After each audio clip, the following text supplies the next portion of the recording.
मेरा नाम रोहन है और मैं एक सरकारी बैंक में काम करता था। मेरी शादी को 2 साल हो चुके थे। मेरी पत्नी रूपाली, जो कि बेहद सुंदर और आकर्षक थी, अब माँ बनने वाली थी। यह हमारे जीवन का एक बेहद खुशहाल समय था। रूपाली का छठा महीना चल रहा था और हम दोनों आने वाले बच्चे को लेकर बेहद उत्साहित हैं। इसी बीच एक ऐसी घटना घटी जिसने हमारे जीवन को थोड़ा बदल दिया। मेरी नौकरी में ट्रांसफर का आदेश आ गया। मुझे दूसरे शहर में स्थानांतरित किया गया और इस स्थिति ने हमारे लिए एक नई चुनौती खड़ी कर दी। रूपाली का स्वास्थ्य और उसकी देखभाल मेरी पहली प्राथमिकता थी। मुझे एहसास हुआ कि इस समय उसे अकेला छोड़ना उचित नहीं होगा, क्योंकि गर्भावस्था के दौरान उसे हर पल देखभाल और समर्थन की आवश्यकता थी।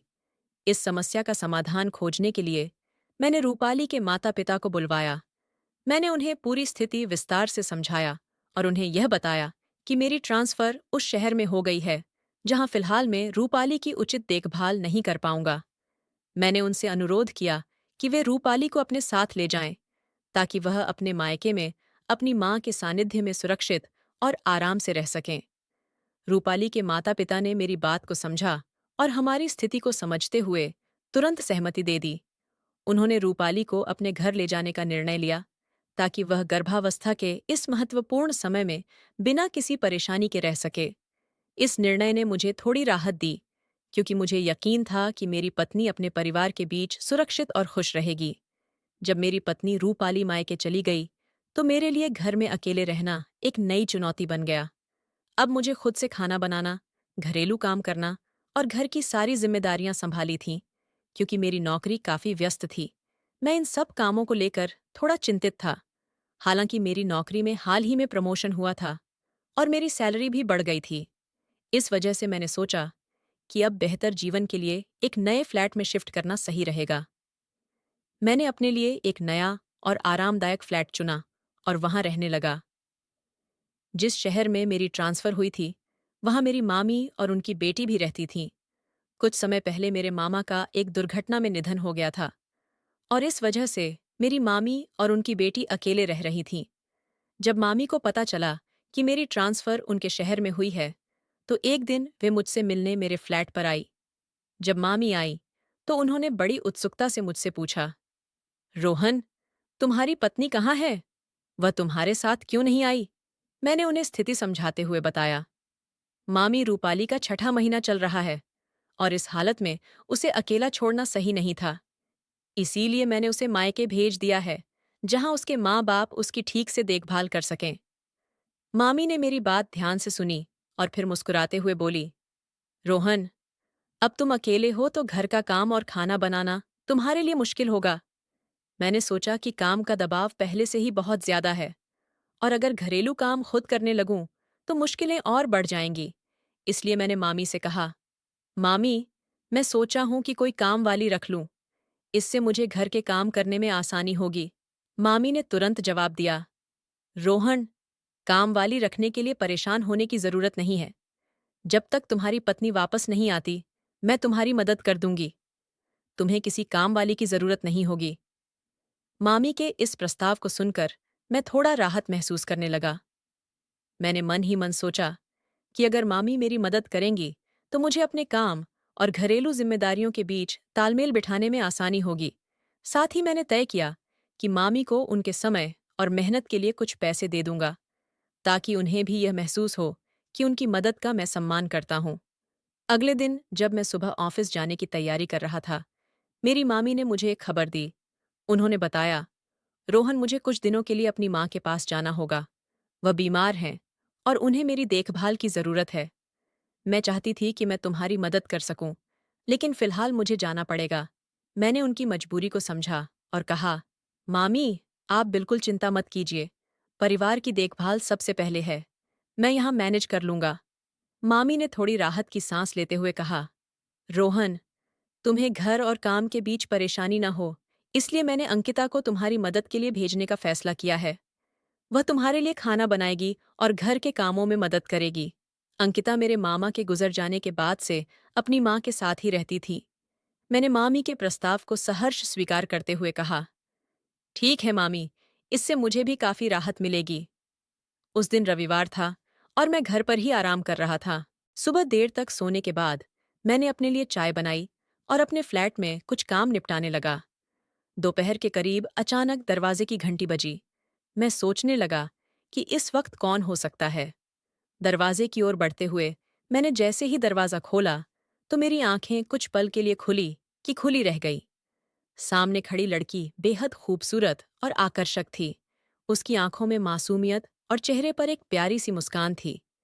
मैंने उसे कुछ पल के लिए देखा और हिचकिचा गया, क्योंकि मैंने सोचा भी नहीं था कि अंकिता इतनी खूबसूरत होगी।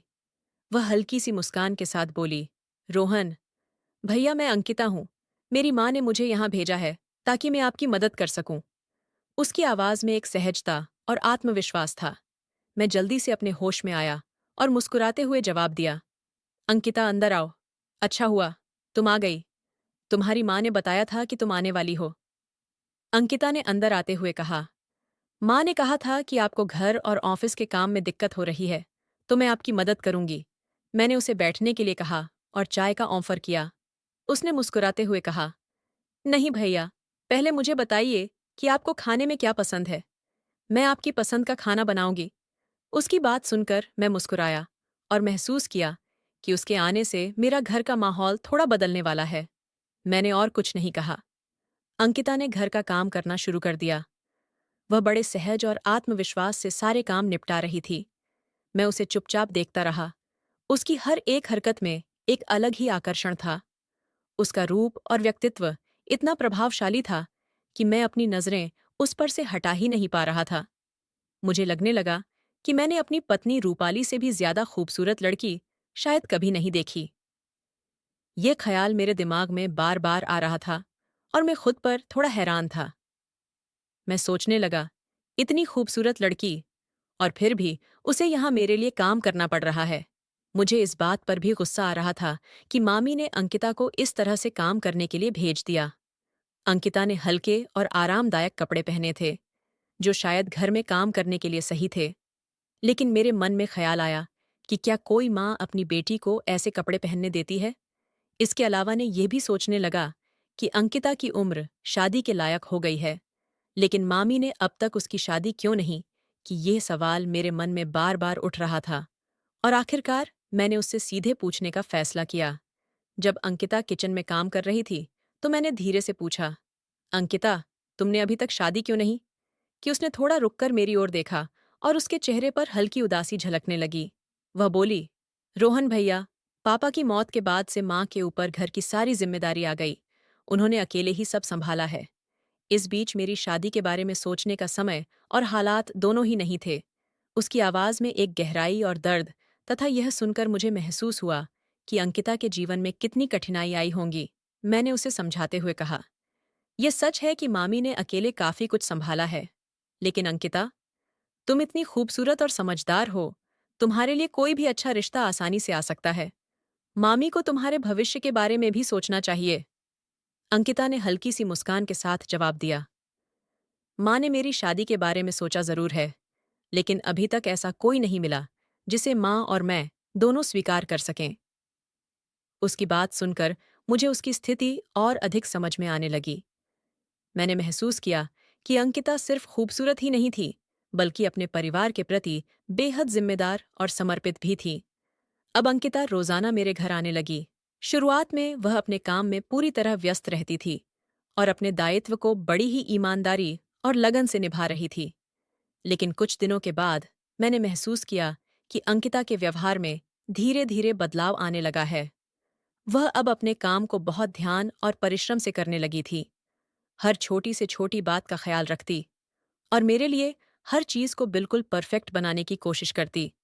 एक दिन जब हम बातें कर रहे थे, उसने अचानक मुझसे मेरी पत्नी के बारे में पूछना शुरू कर दिया।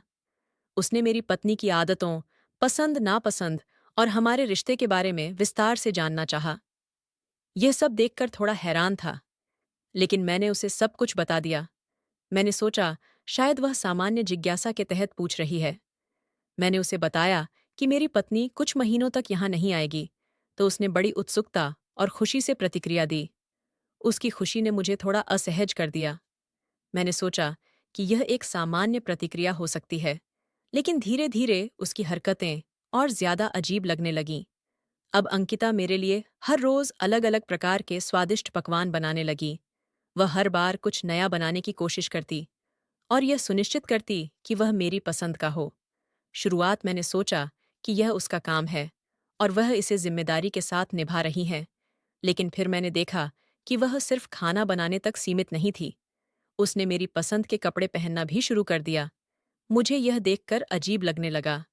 मैंने एक दिन उसे कहा, अंकिता, तुम्हें जो काम करने के लिए कहा गया है, बस वही करो। ज्यादा कुछ करने की जरूरत नहीं है। लेकिन मेरी बात का उस पर कोई असर नहीं हुआ। वह मेरी बात सुनने की बजाय अपने तरीके से काम करती रही। धीरे धीरे उसने मेरे साथ ऐसा व्यवहार करना शुरू कर दिया जैसे वह मेरी पत्नी हो। वह मेरे लिए चीजें व्यवस्थित करती, मेरे लिए कपड़े निकाल कर रखती और यहाँ तक कि मेरे आराम का खास ध्यान रखने लगी। उसके इस व्यवहार ने मुझे असहज कर दिया। मैं समझ नहीं पा रहा था कि आखिर ऐसा क्यों कर रही है। उसकी हरकतों में एक तरह की भावनात्मक जुड़ाव झलकने लगा था, जो मुझे अजीब और परेशान करने वाला लग रहा था। उसे मेरे घर आए 10 दिन हो गए थे।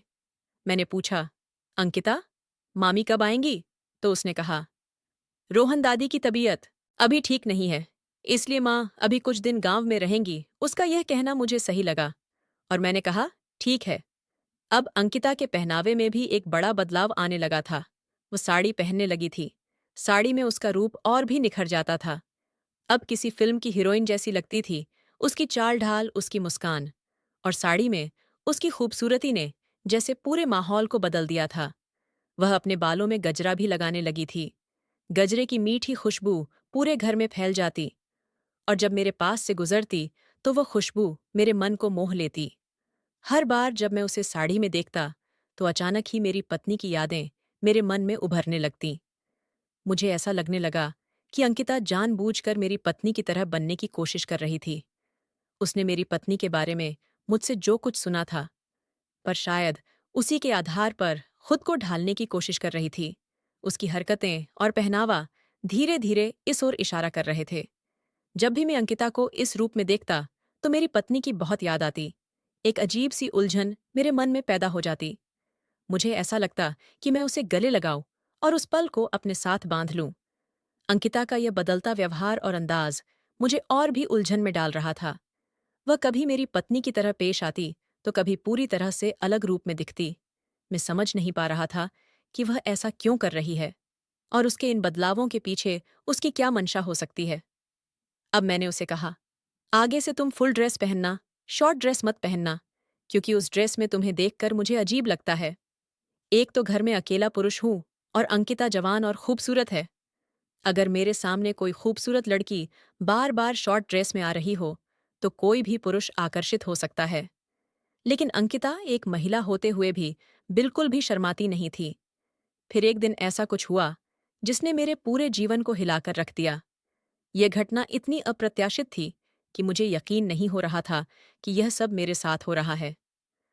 उस दिन अंकिता ने हमेशा की तरह सारे घर का काम निपटाया और जाने की तैयारी कर रही थी। लेकिन तभी अचानक जोरदार बारिश शुरू हो गई। आसमान में बिजली कड़क रही थी और बारिश इतनी तेज थी कि बाहर निकलना असंभव लग रहा था। अंकिता असमंजस में खड़ी खिड़की से बाहर बारिश को देख रही थी। मैंने उसकी परेशानी भांप ली और कहा, अंकिता, इतनी तेज बारिश में तुम बाहर कैसे जाओगे?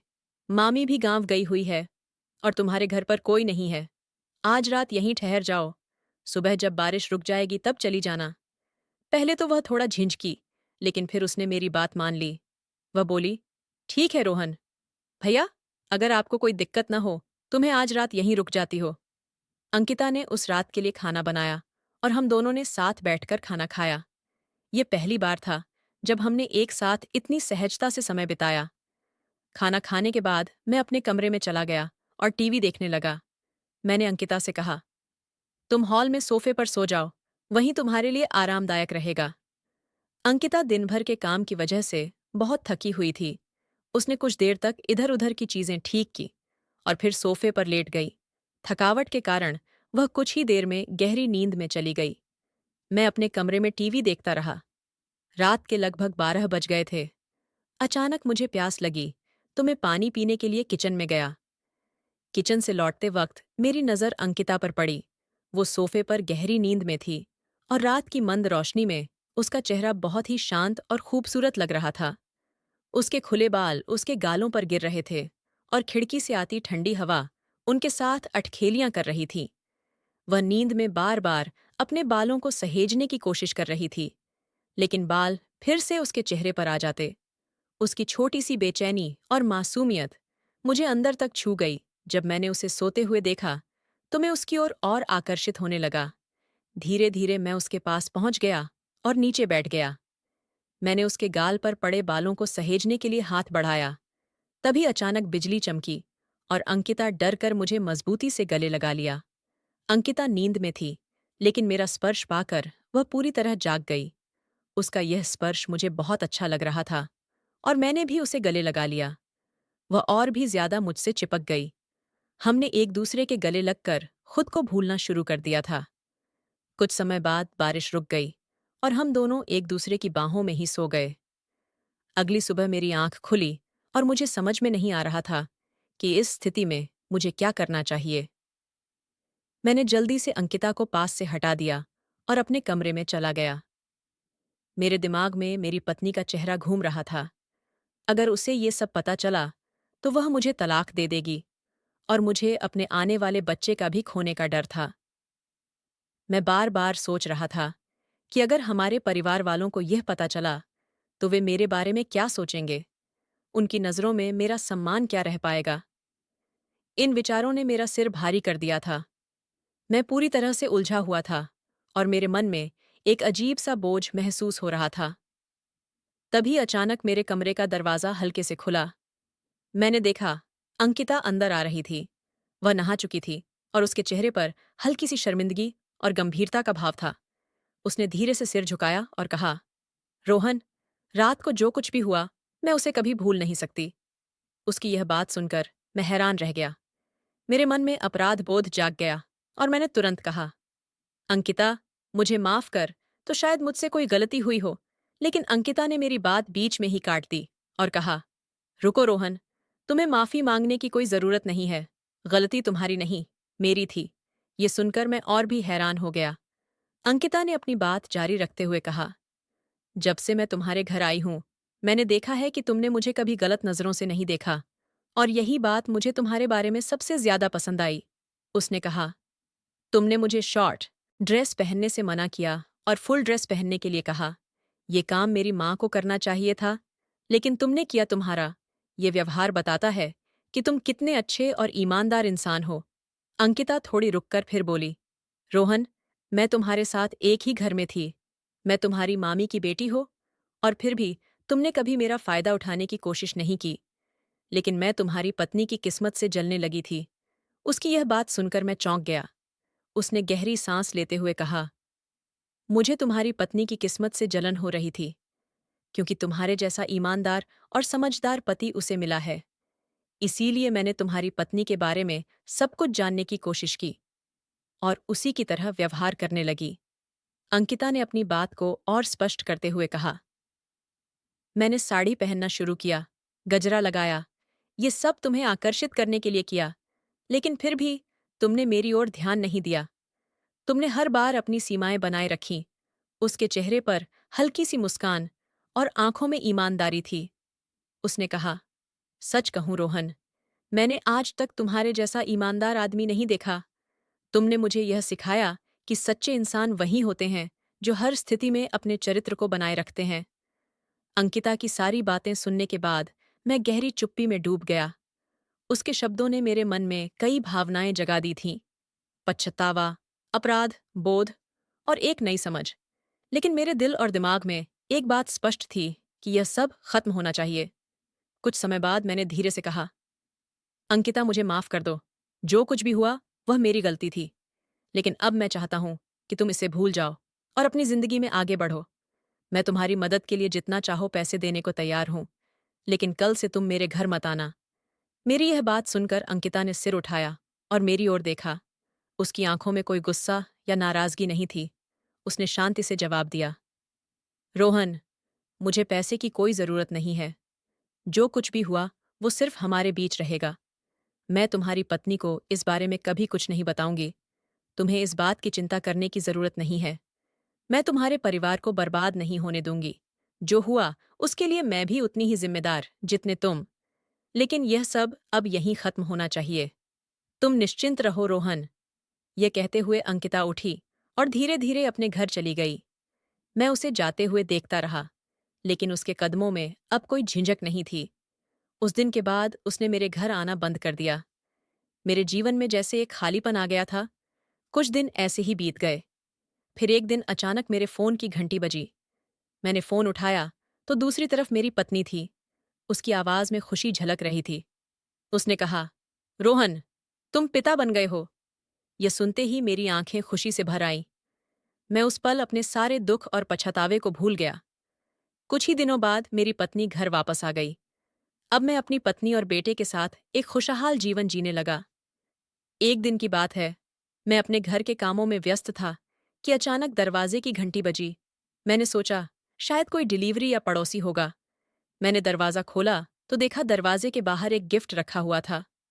मैं थोड़ा हैरान हुआ और चारों ओर नजर दौड़ाई, लेकिन वहां कोई दिखाई नहीं दिया। मैंने गिफ्ट उठाया और घर के अंदर लाया। ये बहुत खूबसूरती से पैक किया हुआ था। उत्सुकता से मैंने धीरे धीरे गिफ्ट को खोलना शुरू किया। गिफ्ट के अंदर छोटे बच्चे के लिए कई चीजें थीं। नन्हे कपड़े, खिलौने और एक गजरा। गजरे को देखते ही मेरा दिल तेजी से धड़कने लगा। मुझे तुरंत समझ में आ गया कि ये गिफ्ट अंकिता ने भेजा है। तभी मेरी पत्नी ने मुझसे पूछा, ये गिफ्ट किसने रखा होगा? मैंने उससे कुछ नहीं कहा, बस गिफ्ट में रखी चीजों को गौर से देखता रहा। तभी मेरी नज़र गिफ्ट के अंदर रखी हुई एक चिट्ठी पर पड़ी। मैंने चिट्ठी को निकाला और खोलकर पढ़ा। उसने मेरे बेटे के लिए शुभकामनाएं लिखी हुई थीं, लेकिन चिट्ठी पर किसी का नाम नहीं था। मैंने अपनी पत्नी से कहा, लगता है किसी ने हमारे बेटे के लिए उपहार छोड़ दिया है। शायद कोई परिचित होगा।